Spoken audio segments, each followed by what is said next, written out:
Hi, it's me again, and today I have a weapon that might just tickle your fancy, as well as everything else, because we're talking about the Keratinos. The Keratinos are a very funky pair of claws that you can get from father-owned Deimos, and you're gonna have to get 2 blades, 2 gauntlets, as well as the blueprint. They require mastery rank 9, and the most interesting thing about them, aside from the unique mechanic, which I will talk about in a second, is their damage distribution. They primarily do slash and impact damage, but still have a decent amount of puncture and vital on them. And that, combined with a very solid status chance of 29%, could be interesting, especially when you also factor in their unique mechanic where if you do a heavy attack at 12 times combo, they grow and give you a ton of extra range for the next 3 minutes. I feel like we should do something weird with these, because the combination of the damage distribution and the unique trait gives us a ton of extra mod space, because we don't necessarily have to mod for vital or range.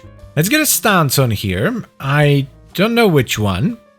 4 riders are a bit choppy. Next up, we have Vermilion Storm. Yeah, that's considerably better. Let's try the dash. Very cool, I like it. And just for good measure, let's try Malicious Raptor as well. I like to remind myself what these combos do, because I haven't played with claws in a while. That's okay, but I think I prefer Vermilion Storm. Even if you don't have a priming pet, this weapon can easily carry Condition Overload on its own. Let's also get or not. Well, let's just get an Arcane Adapter in there. I'm broke. I need to do some trading. This is the benefit of leveling on Hydron. I have an infinite amount of Neo Relics that I can sell. There we go. Exilus Adapter. Arcane Adapter. Nice. You know what? I thought we wouldn't need to mod for range.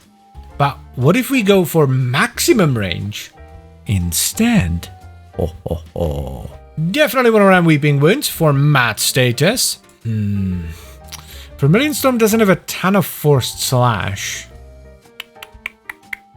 I can't help myself. I need to try max range because, like, primed reach, opportunities reach, on top of the unique trait, is just too stupid to not do. We could even run spring-loaded blade on this. We do need some attack speed though, so let's slap in Berserker Fury. I mean, we could do crit, we have the mod space. Let's slap in Blood Rush. And not Berserker Fury, Organ Shatter. I already have Berserker Fury. This does make sense for bigger heavy attacks. However, this could be absolutely busted with Duplicate. I think we can max this out right off the bat. Melee weapons are very strong. I completely forgot that these also have a unique heavy attack with like an absolute truck ton of slash on it. This is gonna be something. I'm liking this. I'm liking this a lot. It's a weird build and it's not even done and it's already shredding. There we go. 1v coming right up. Shuffle this around a little bit so it looks better. Bestow Affinity Blessing. Yes. Love me. Love me. Yes, they do love me.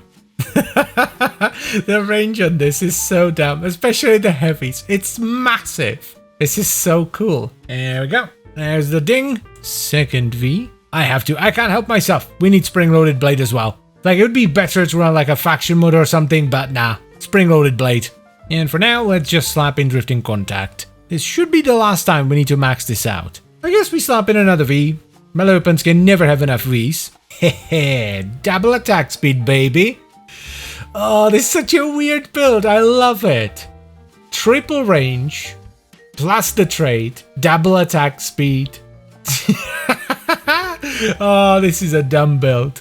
Oh yeah, the ramp up is better. It's not like it's a big deal because you will eventually just ramp up to 12x. But just in case you like whiff a Tennokai or something, and then the heavies, oosh, that is so much slash in such a humongous area as well. Let's get really dumb. Let's add Harrowed as well for more CO priming. Let's also switch out Butchers for Napalms. Dude, this is disgusting. This is just so disgusting. I have no other words for it. It's just disgusting. This is gross. Filthy. Absolute filth. Oh my god. Harold, come here. You are the good. You are a good stretch. Good boy. You are the goodest of boys. Yes. Like, seriously, if you have Duplicate, this is gonna be nuts. Also, another thing about this, the follow-through is 0.8, so you're not losing that much damage as you're cleaving through enemies, which makes this even better. I absolutely love this. This has got to be one of my favorite melee setups that I've done in a while.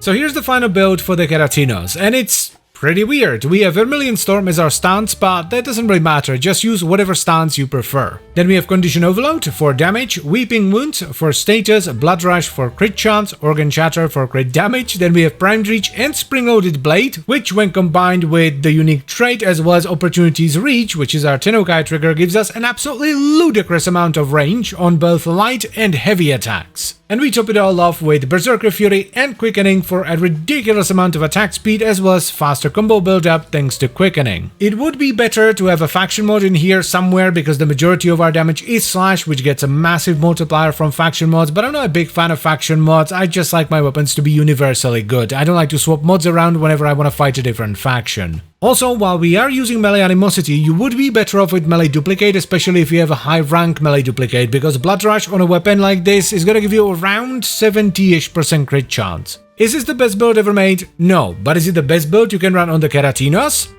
Also no. It's just a really fun build that does just enough damage to cruise through Steel Path and feel good. And that's enough for me. It might not be enough for you, but for me this is more than fine. It's very rare for me to sacrifice fun in favor of performance, because I would rather have a weaker, fun weapon that I want to use all the time than a strong weapon that just sits in my arsenal because I don't like it. So if you're looking for a fun build for the Keratinos and not just another min-max melee build, I would highly recommend you give this a shot. It's really fun. Or you can just implement a little bit of this build into your own build, which is why I like this style of video. I think it's much easier to understand why I use things the way I do and what they do in the build, so if you don't like them you can easily take them out and replace them with something else. Because I don't want you guys to copy my builds one for one unless it's a very specific setup that requires every single mod. I'm much happier when you guys watch these videos and are like, okay, I didn't think about that, maybe I could do this bit right here, not the whole thing, but this bit, maybe I can use that. But anyway, I think that's enough blabbering for today, so I thank you very much for watching, as always guys, and I hope you've enjoyed the video. Then I would also like to extend a special thank you to all the channel members. Thank you very much guys, I really appreciate your support, it means a lot to me,